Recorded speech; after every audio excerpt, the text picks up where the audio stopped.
Okay guys, apprende sahlangana futhi kwi-S&L Academy.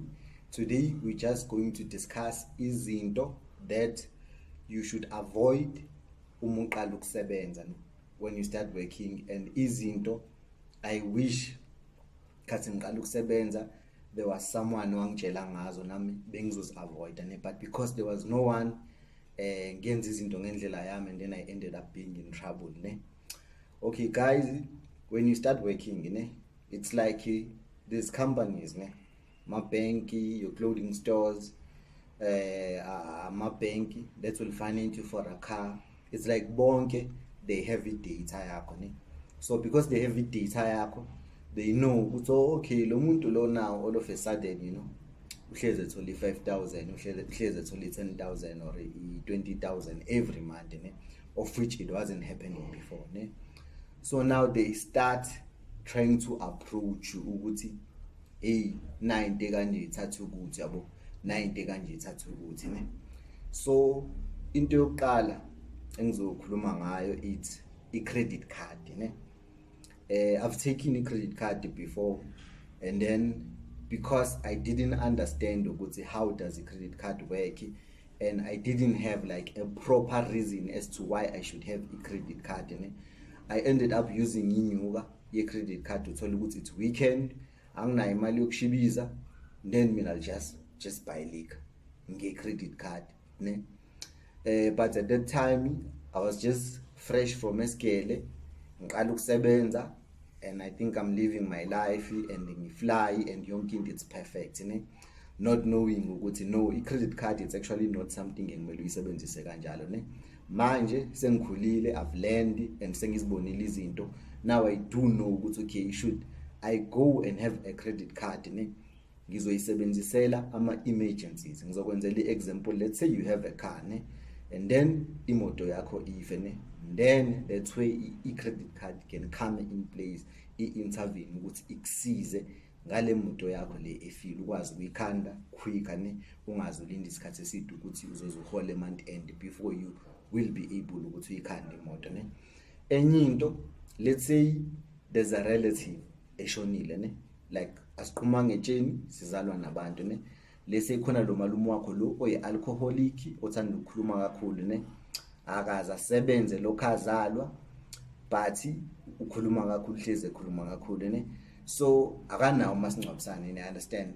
So now meshona, and then as a family kuzomela nihlanganise imali nonke enisebenzayo because phela ekugcineni his blood umuntu wakini, angeke nize nimlahle and angeke nisho ukuthi uhulumeni akahamba ayomngcwaba lapha nabantu abaningi so that is when you can touch the credit card yakho but the problem is when ibank likunikeza le credit card they don't tell you ukuthi how you should spend i-credit card, nathi futhi asibuzi so ibank is in the game to make a profit so when the more reckless uzoyisebenzisa i-credit card, that means the more money bona they gonna make, so they're not gonna bother ukuthi bafundisa wena ukuthi how you should use i-credit card because leyo nto izobenza ukuthi bangabi ne-profit so bona i-aim yabo is to make inyuka, is to make the profit, you understand. So i-credit card, that's one of the things engiyidiscoverile ukuthi it was not necessary for me to take a credit card because ngalesa sikhathi I still had a lot to learn, especially about some finances because even up until today I'm still learning, and ziningi izinto engidiscoveryo along the way as isikhathi siqhubeka yabo. Enye into bafethu, it's moving out of home. I know a lot of people will say I know it's nice because you will grow, it will challenge you. Now all of a sudden you must pay for your water, pay for your electricity, pay for resident buyer lezo othola ukuthi umuse ekhaya usuku ungazinakile It's true, it will challenge you and also it will grow you, but if usebenza endaweni la it's closer to home, or you are able to commute from eDladleni to eSpani without ukuthi uzosebenzisa imali ridiculous, mina I would advise you ukuthi hlala eDladleni, build your portfolio, lenyuka lozo uyispenda ukhokha i-rent, rather use leyo mali leyo ubuilda i-portfolio yakho ne. When you get to a position la khona ubona ukuthi okay portfolio yami isisharp ne, now I can stand on my own, I can pursue le mission yokuthi ngifuna ukuhlala ngedwa. That is when you can leave home ne. Ungabhayiziswa abantu uthola ukuthi umuntu usuka emakhaya mhlawumbe usuka le Olundi or le kaNongoma, and then they got a job in Durban, maybe they're working for a company ethile ne. So now lo muntu doesn't have ama relatives ne, so usuka kaNongoma uzohlala eThekwini, you understand. Mefika la eThekwini, obviously this person will need accommodation, will need a place to stay, so obviously they have to rent.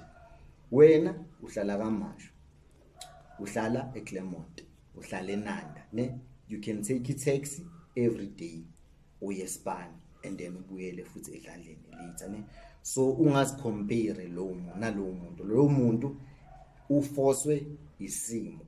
Okay guys, enye into engizoyicover manje it's clothing account ne.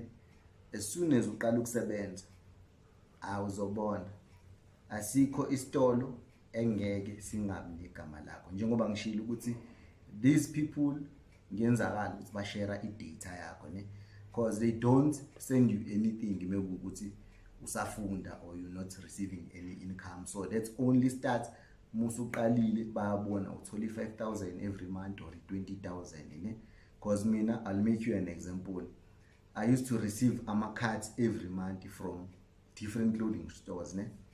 Bengitshela ukuthi nje come to the shop, activate card yakho, sizokuphi 300 free, then you can buy whatever you want to buy ngaleyo 300 or sizokuphi 500 free ne. Ekugcineni guys, kwi-SNL thina sikhuluma indaba yokuthi we need to accumulate ama assets. Kumele sithenge ama assets. You need to buy land, you need to buy ama shares ne, easy equities okuyi platform esisebenzisayo ne. The reason why sisithenga lezi zinto, they appreciate in value over time, meaning iyakhula i-value yalezi zinto bekuhamba isikhathi ne. So now if wena ushaya ukotini, it's fine, bazokurespect elokishini ne, bazokusalute elokishini ne, but who cares about ukuthi wena ushaya ukotini 10 years ago? Akekho. Siku 2022 manje, uba unendaba ukuthi ngo-2010 ubani ubeshaya ukotini, people are only gonna ask ukuthi unani. For the past 10 years, what have you done? What have you achieved? So ama-name brand la ubuwashaya ekugcineni, those are just liabilities ne. I did an episode echaza ngama assets and liabilities, and ngantshela ngathi asset ifaka imali ephaketheni lakho and it grows in value over time. Ama liabilities are simple, athatha imali from your pocket or akhipha imali ephaketheni lakho. So your clothing, it's basically a liability bafethu. So angifuna ukusikhohlisana, ungawushaya ukotini, ushaya isinqa lapho elokishini bakurespect, but ekugcineni ukotini ngeke uzokise ndawo. Asisho ukuthi ungaqoki kahle, qoka kahle, be presentable, but you don't have to spend a lot of money buying clothes and spend u5,000 uthenga ijini ye brand ethile but uhola u5,000 every month. So when imali uyisebenzela for 31 days, you just gonna spend it on an item after a year ezobe isigugile ozobe ungasayithandi futhi. So asicabangeni lezo zinto bafethu. Clothing accounts, no. Beka imali uhamba uthenga whatever ufuna ukuyithenga ne. You can go wenza ama deposits. Some places they can tell you can pay over 3-6 months wenze leyo nto ne.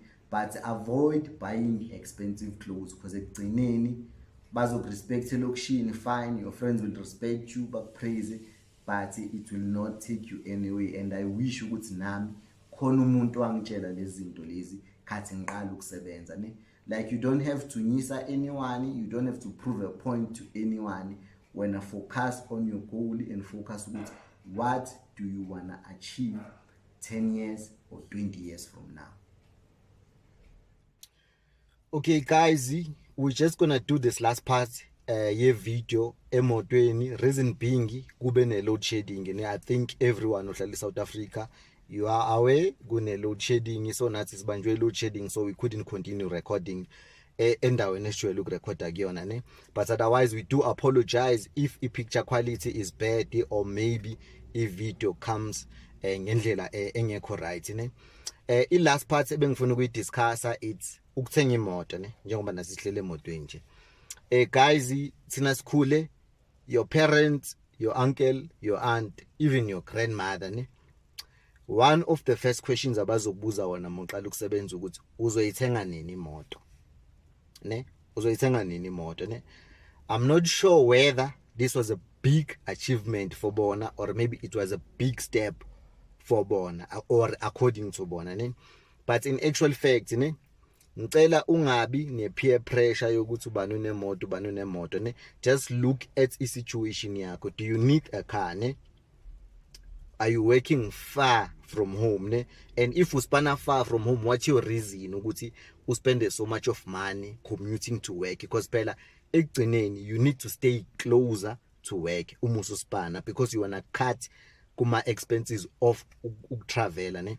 And also uma usebenzisa imoto you wanna cut on expense ekuzoba yini ipetrol ne. So thina sikhule mfethu imoto, everyone will be telling you must buy a car, you must buy a car like it's a big deal ne. But as umuntu ekhula efunda and knowledge is and information ikhula when it comes to investing and also understanding ukuthi what is an asset, what is a liability, I discovered ukuthi imoto is actually not an asset, because imoto number one, it takes money out of your pocket ne. Izothatha imali through ipetrol ne. 2, imoto kuzomela iservice ne. 3, imoto will break down and will need cash as much as une insurance, but bazothini maybe khona 5,000 engimele uyikhokhe upfront before bakufixele imoto, you understand. So imoto is not an asset ne. And then if it's possible for wena ukuthi just put a hold kule nto yokuthenga imoto ne, please iyenze leyo nto ne. And ungasifaki under pressure ubone ukuthi everyone is driving a Polo or everyone is driving this car now mase ufuna ukuba a part of that yabo circle ne. Buy a car ozoyi afford, buy a car ongeke izihlale la emqaleni uzo ukuthi ekuseni phela kuthafu la sokubona uyuhamba uyoshintsha imoto simply because awu afford ne. So look at your affordability, look at ama reasons akho of buying a car. Why do you want to buy a car? Imoto convenient ne, cause ekugcineni mase kunethe imvula ukuthi uhamba ngequid or uhamba ngani, it makes a huge difference compared to umuntu osuke ihamba ngeenyawo ephethe umbrella ezonethwe imvula, you understand. Yona ngifuna ukudlela ngani, it's convenient when it comes to moving from point A to point B ne. But zibheke wena ukuthi do you really need a car yabo, do you really need a car or you just buying it because you feel ukuthi hayi kunenyuka vele la I can use it to buy a car ne. And then also check when you buying a car ukuthi iyiphi imoto ezokhona ukhamselana nawe ne, iyiphi imoto engeke izikuhlale la ugcina ungasakhona nokuthenga amalokhu njani ama biscuit, awukhona ngisho ukuthenga ice cream, udle nje ice cream noma i-ultraman, ngobani imoto ihleli la yabo. So ungajahi buying these expensive cars lezi ezogcina sezikhokhisa imali ezibhaya eskisi ongazi afford nawe ne. So checka ukuthi yiphi imoto ezomselana nawe, yiphi imoto efitha kwi-budget yakho ne, nakhona uyayidinga yini leyo moto ne. Asiphumeni kulomqondo ukuthi imoto is an asset or it's a big thing or maybe it's a sign of achievement or maybe it's a sign yokuthi usuprogressile empilweni. Cha, akusiyona ne. Iland i-asset, it grows in value every year, ngihlezi ngintshela ne. Property same thing, you buy shares same thing yabo. Those are assets ekufuneka siwathenge. This is what actually anbethu or malumbethu should have told us when we started working. Buying assets that appreciates in value over time. But angba blame, they didn't know anything about the stock market ne? So now they didn't know about buying shares from companies that are around yabo. So angba blame nabo, that's what they knew. But it's here, we're living in this time where information everyone can access it as long as une internet ne. So ngiyanicela bafethu ungazifakeli nje ipressure yokuthi ufuna ukuhamba ngemoto or ufuna ukuba nemoto ne. Car is not an asset, it loses i-value every year. Hence that's why imoto usolo kuyibheka, umuntu athi kuyibheka ukuthi zifana nama cell phones, every year they release a new model. That means the one le previous ayisa trained, it's no longer on.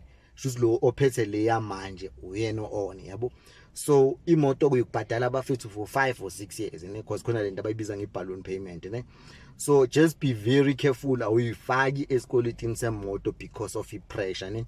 Check ukuthi what are your reason of buying a car. You understand? If we afford that, it's fine ne. But akungakuhlale emahlombe ukuthi wena manje you must buy a car. No, it's not an asset. It's not gonna grow value over time. It's not like after 15 years uzothatha ipolo yakho bese uyinikeza umfana wakho uthi hayi no nalifa ngikushiyela le lifa, you know, because it won't be worth anything. Yabo, it won't be worth anything. It won't be valuable because kuzobe sekunamapolo i15 that have came after le onayo wena manje, you understand? So guys, ngisacela nidlale nge-app, try and download the app. It's available with Android, it's available with iPhone. If you are using iPhone on your Play Store uzoyithola ne. And there's a demo account that you can use just to familiarize yourself with the application. And also I'm gonna drop a video that is just gonna take you through how to download the app and also how to play around the app. But njengoba ngishilo on our previous video, you're not going to be an expert by downloading the app manje and then understanding how it works manje. It will take time. There was a time whereby you downloaded the Facebook, you didn't know anything about it. There was a time whereby you downloaded the TikTok, you didn't know anything about it. Like me now, for an example, angikhona ukuSpanish Instagram, angikhona ukuSpanish TikTok. I don't use those apps ne. So if nami I have to download them and start using them, ngizoba kuyi-process efana neyakho ozobe qale download i-app yase elokhunjana easy equities ne. So ungayifakeli pressure, don't think when you dom or anything. It will be a process ukuthi understand ukuthi app isebenza kanjani, and give yourself time ne. Otherwise sobonana on the next video. Sibonga kakhulu support again. Guys, please do take care ne? And we apologize about indaba ye-load shedding as much as phela ugesi unga-supply wethina, and we ended up senze video la emotweni. Hopefully i-right ayinawo ama problems, and then yeah, sibonga kakhulu bafethu nibe right. Thank you ne.